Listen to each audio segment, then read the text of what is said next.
Hey y'all, welcome back to my channel. My name is DJ. Let's talk books. So let's start this video off talking about the holiday season. Christmas is rapidly approaching. We are literally in the middle of December, and I don't know where this month has gone, where this year has even gone, but this is the time when most people get into the holiday spirit. You know, whether you celebrate Christmas, Hanukkah, Kwanzaa, and all these different holidays, this is a time for celebration and festival and family and fun. So me being DJ and trying new things and elevating my life and my look, I was like, you know what? I recently started getting my nails done. That was something that I just didn't do. I always did my own nails, just cut my nails and put a little, you know, razzle dazzle somewhere here and there. But recently I started going get my nails done, and I'm like, yeah, I'm enjoying this. So I was like, for the holidays, I'll get something different, something special. And that did not work out in my favor. So let's just address the elephant in the room and look at DJ's holiday nails. All right. You know, I wanted jade nails. I wanted something jade because I enjoy jade and I enjoy gold. As you guys can see, I wear gold, my jewelry vibes. You know, I wear gold. And I thought that I would like the idea of like a jade and gold, but the nail salon that I went to, they didn't have jade. They had turquoise, teal, whatever this is. So this is what happened. This is like that time where you say what I wanted versus what I got.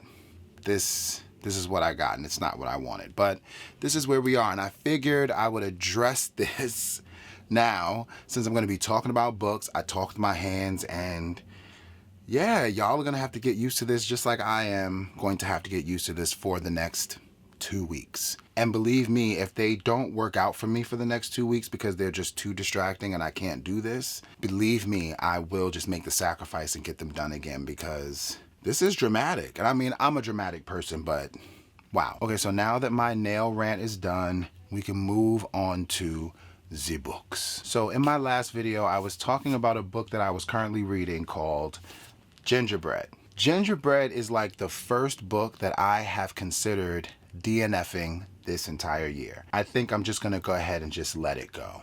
You know, I'm gonna let it go. I think where I messed up with this book specifically is that I just bought the book. Like, I saw the cover and I saw that it had some really cool ratings on Amazon, and I was like, hey, why not? And like I said before, the author's name, Helen Oyeyemi, this is like weirdly a familiar name for me. So just hearing the name, seeing the cover, I was like, let me get it. It's like $6. It's a used book. Let me get it. Yeah. Hearing and knowing that this book is like a fantasy, I was like, how can a fantasy like ruin my life? How could a fantasy be wrong? But unfortunately, this fantasy is wrong for me. It's not a go. It's not a go. I think that I'm like 100 pages into this book, and I just feel like it's boring. It's confusing. I don't know what's going on. And then when I do know what's going on, I don't know why it's going on. So I end up not caring that it's going on. And I feel like, why am I reading this? Why am I reading this? Why am I reading this? And maybe a day ago, I found myself picking it up and just like trying to read it, like, oh, you know what? Like, maybe these past few days I've been in like some weird reading rut, which I haven't, but I'm just trying to convince myself to read something that I shouldn't. And I'm convincing myself, and I'm like, just read it, just read it, just read it. I probably got like 5 pages in, and I was just like, I don't like this. So I'm gonna do what I should have done a long time ago, and I'm gonna DNF this book. And for those who don't know what DNF means, it's do not finish or did not finish. And I don't think I'm gonna finish this. I think I'm gonna just let it go. It's not for me. When I was reading about this on Goodreads, a lot of people were saying that this book is not the best book by the author. Like, she has like 6 or 7 other novels or books, and I should have read those. So they were like, if you read this first, don't be discouraged. Just get into something else that she's written and let this go. And that's what I'm going to do. I'm going to let this go. But if anyone else wants to read Gingerbread, don't let me stop you. I'm not going to read it. So the next book on my list is Kaikeyi. So I talked about this book in a few of my other videos because I love the cover. Cover is fire. Cover is dope. You see that there. I love the cover, I love the name, and I was just reading the backstory. I heard other reviews about this book, and I was like, you know what? This is for me. Let me read something that's for me. So I decided to do something different with this book specifically because I just haven't had the time to do a lot of the things that I want to do lately. And I decided to read along with the audiobook. And the audiobook is actually terrible. Like, I hear so many people reading audiobooks and they love it. They enjoy the vocals, they enjoy the audio. Sometimes the books have like little sounds to go along with what's being read. This book doesn't have that. This book sounds like the person that's reading it is not real. It's giving AI. And although I don't totally hate AI like most people do, I just feel like in this situation, AI did this book no justice. AI has been ruining my life for the past 4 days as I try to get through this book with the audio version. I think I'm like halfway through, and I must say I'm enjoying the story. I'm enjoying everything that's happening, the plot, the world building, the character building, and just the experience of what's happening and the journey that this author is taking us on. But yeah, if I had to suggest the audiobook for this one, I would say just don't do it. Just go ahead and use the good old eyes that God blessed you with and just do it on your own with Kaikeyi. So in Kaikeyi, we are following Kaikeyi. She is a princess in this kingdom, and she's like the only girl out of 7 boys. And she's just struggling because not only in this time, but in all times, women are secondary to men. If not just secondary, third or fourth or fifth to anything, like women are just always pushed to the back and they're never listened to. They're treated as unworthy and unvaluable in many, many cultures. So that's what Kaikeyi is dealing with. Her father has come to the decision that he's ready to marry her off to another kingdom so that they can like merge worlds and make unions. You know how those old stories go. One royal family presents a son and one royal family presents a daughter, and she's upset.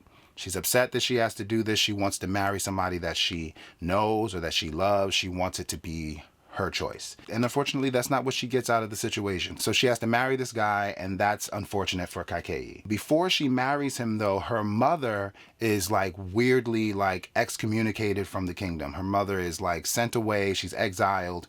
And of course, the only daughter is like upset about it. Even though they never had like a really good relationship, the daughter is on some damn, like, I want to spend time with my mom. Like, where's my mom? Like, at this point, I think she's like 14 or 15 years old. So she's pretty young. And this is like a formative time for a daughter to have her mother. Her mother's excommunicated. Now she's being married off to some stranger. So before she leaves to marry this guy, she finds some scrolls in the library that her mother used to read to her in. And the scrolls are like magic. It's like spells or like runes and different symbols and things that she reads.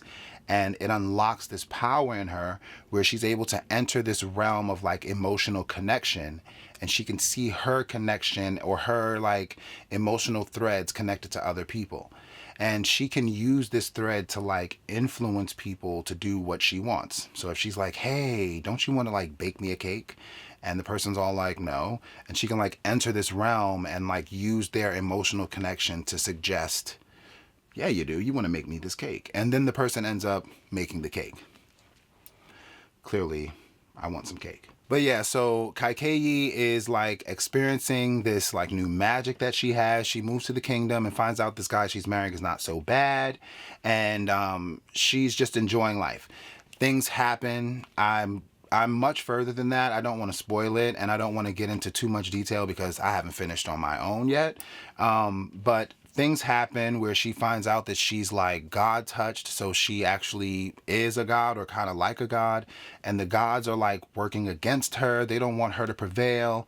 Men are upset because men can't stand when women are like strong and powerful or even seen as equal or even beyond. So she's dealing with that narrative of like, damn, I'm a woman. I'm trying to respect y'all because I love y'all, but damn, you got to let me be me. And all of that.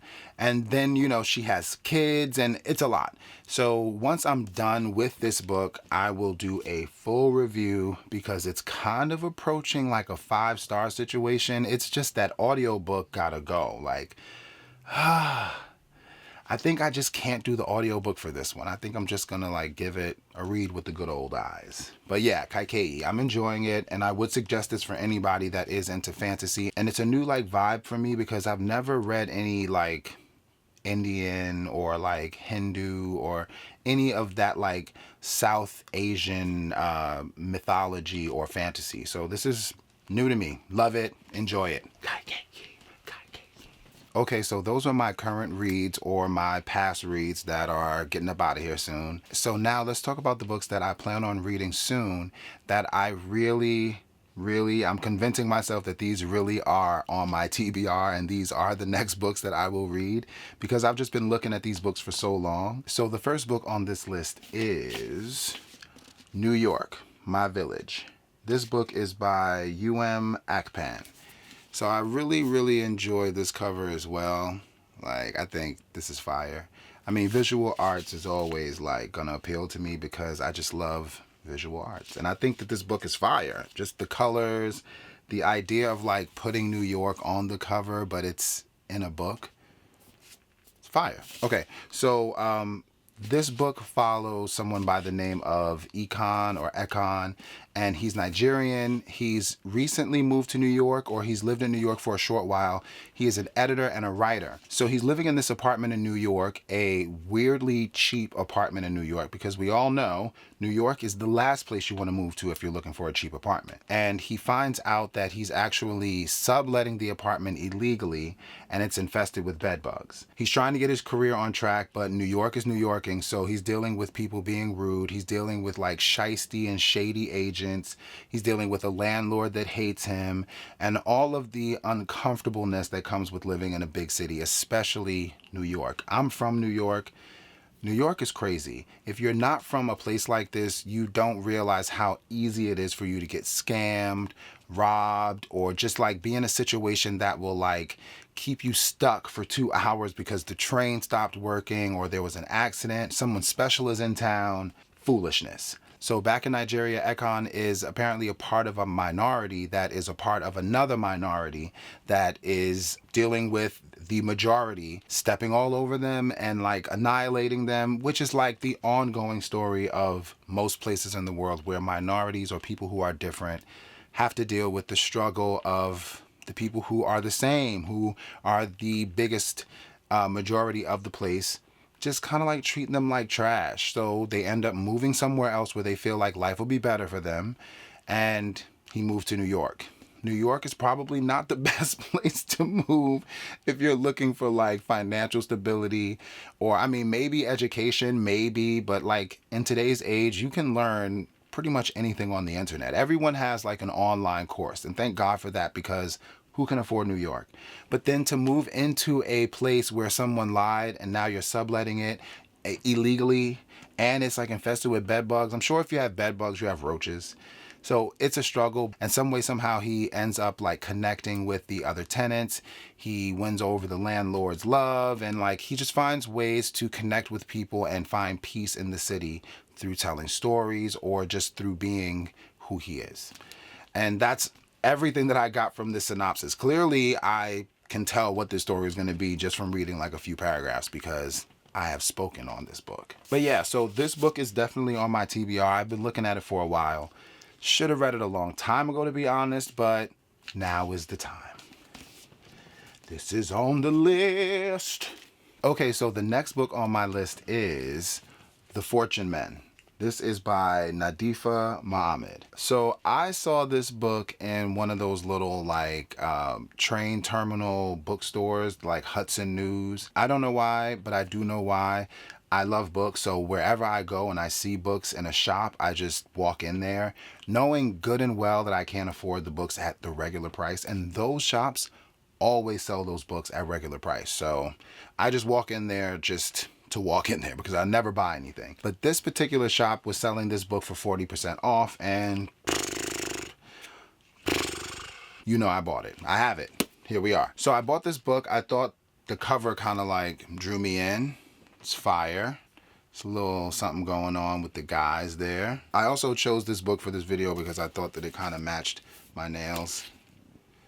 Maybe it doesn't, but I've been trying to make these nails as good as possible because I low-key kind of don't like them, and you know, we're trying to make them work. So this book is following a character by the name of Mahmoud, and he's living in Britain. And Mahmoud comes into some trouble when he is accused of the murder of a woman by the name of Violet. Mahmoud is like, no way. He's actually kind of like throwing the whole thing off, and he's not paying it much attention because he deems himself a petty gambler, a petty thief, but he's no murderer. He's somebody that won't even engage in those like violent, heinous acts. He's just like, I'll pick your pocket. I'll tell a lie. But like, I'm not going to end up like killing somebody. It's not his way. He's a father of 3. He believes in the justice system, which is crazy that the summary says like he believes in like the justice system when he's a thief. There's that. But there are other things at play in this story. The closer that the trial gets, the more he starts to take the story seriously because he realizes that, you know, this is not one of those things that's going to blow over. These people believe that you actually did murder Violet. They think you killed her and they want you to go to trial and they want you to pay. And the summary of the story just goes on to say that there is a deeper force of racism playing here where the people may not even care about the truth. It's just the emotion, and the story has riled up things that may be underlying with most people in this community that feel like, of course a black man did it. Of course somebody brown committed the crime of violence. If history is the way that I've been reading it, most of the heinous, violent, crazy crimes, war crimes, genocides have been committed by the people who aren't black or the people who aren't brown. But that's something we'll talk about after I finish this book. There's that. So Mahmoud is in a situation where he has to figure out getting a lawyer, taking this to court, finding out what the truth is, and figuring something out, a way to get himself back into the eye of freedom. That's what I'm going to read about. 40% off book. Cover is dope. Story sounds interesting. Let's hope for a 5-star. If you've read this book, leave in the comments what you think. The Fortune Man. So before I bring up the next book, in connection to what I was talking about with the crazy holiday nails, and something that's just going on in the world now, and like the world of media, especially with a lot of podcasts, a lot of people just giving their opinions on a lot of things that happen to coincide with different things like masculinity, femininity, queerness, otherness, and people just expressing themselves.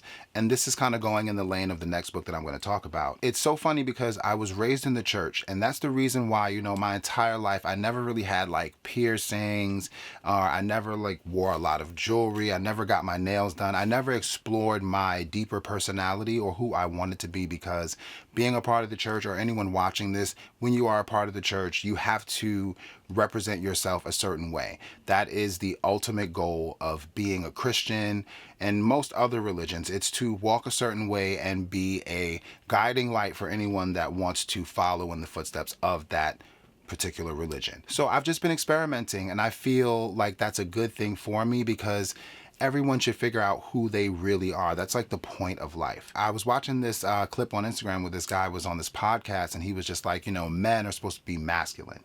Men don't get their nails done.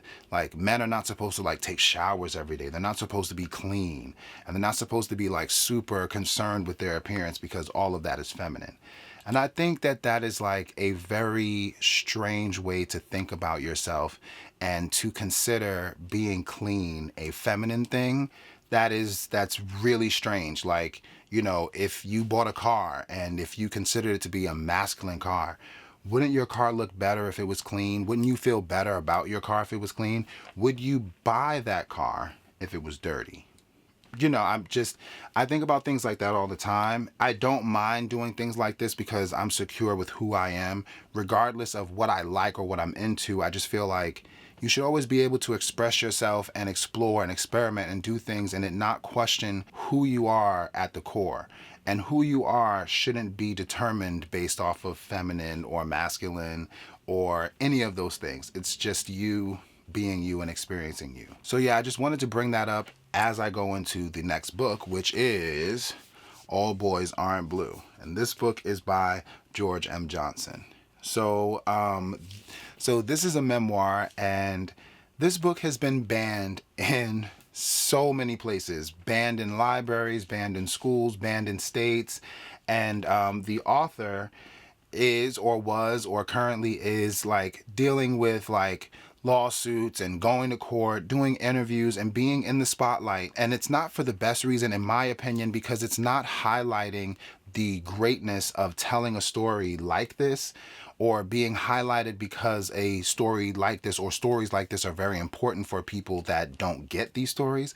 It's being highlighted because of hate, and it's being highlighted because of ignorance and people just having something to say when they have no idea what they are saying things about. But I wanted to put this book on my list. It's been on my shelf for way too long for me to have not read it, and especially since it like pertains to someone like me who doesn't always fit into the mold of what the world deems masculine or feminine or any of those things, like that boy who's not specifically blue. But I think in a time like this, when most people across the world are being ostracized, or they're being oppressed, or they're being defeated and put in a bad light because they aren't the norm or the traditional thing or the politically correct thing, I think it's a great book to read because it just shines a light on other. The cover is fire, of course.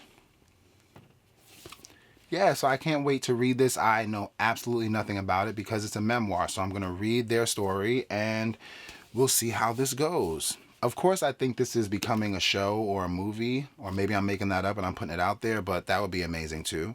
But yes, All Boys Aren't Blue. So while I'm in the lane of talking about other and queer books, I want to add to this list Black Boy Out of Time. This book is by Harry Zayad, or Ziad. I'm terrible with names, so just bear with me. But this is also another memoir. I actually follow this author as well as following George. I follow them both on Instagram, and I just think it's a joyful thing to follow people who are different and who live in that unapologetically, and they write about their lives and the difficulties and the triumphs, and they do that to help and aid other people. So I'm glad to have this on my list as well. Cover is fire. Like I said, I don't know much about these books because they are memoirs, but this is also on the list and shall be read soon. Black Boy Out of Time. Bam.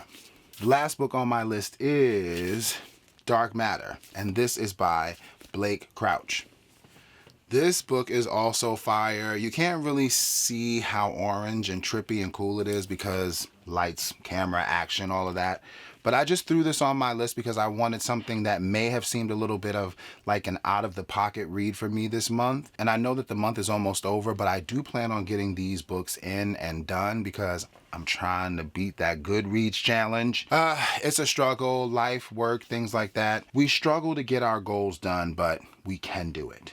We all can do it. So Dark Matter is following a character by the name of Jason who is dealing with, I guess, amnesia, if you can say that. But he wakes up in like a hospital. He's on a gurney and he's like, his wife isn't his wife. His kids aren't his kids. His best friend is some guy that he doesn't know. And I think that that's absolutely crazy. I was planning on reading this book a long time ago when I first got it. And I kind of remember adding this to one of my videos. Maybe I did, maybe I didn't. But it's like absolutely horrifying to wake up randomly and just not be in the world that you remember going to sleep in or falling out in, or however he ended up unconscious. So he has to go on this journey to figure out how he can get back to his family, back to his life. And it's apparently horrifying. And it's a wondrous journey. And I guess I can't wait to read it. It's sci-fi, so I just feel like with sci-fi, you never know what you're going to get. But I've heard so much about this author, and I actually heard other YouTubers say that this is a 5-star. So I figured, why not give it a try? And it'll be something that'll kind of clear my palate from the fantasy I've been reading and from the nonfictions all the way to the novels, historical novels. I've been reading so much, so I feel like this will be something I can slip in there to kind of like stir the pot in a different way. So yeah, Dark Matter. Like that cover too. So yeah, those are all of the books that are on my list and on my TBR, current reads, vibes for this week in December. I honestly feel like I'm going to try to read at least like 10, maybe 15 books before the end of the year so that I can get a little closer to my goal. I'm just competitive like that. I think it's okay to go after goals, but I do give myself credit just because I'm reading, and I think that that is an achievement in itself. I definitely want to do another video before the Christmas time hits. Maybe I'll do like a winter Christmas inspired video. You never know, but I am going to stop by and say happy holidays to everyone before the sleigh bells ring. I just wanted to drop in and talk about some books that are on my TBR and that I've been thinking about, and just to kick it with y'all and rant about my crazy holiday nail. But yeah, so thank you guys so much for tuning in this time, and I will catch you in the next video. Peace.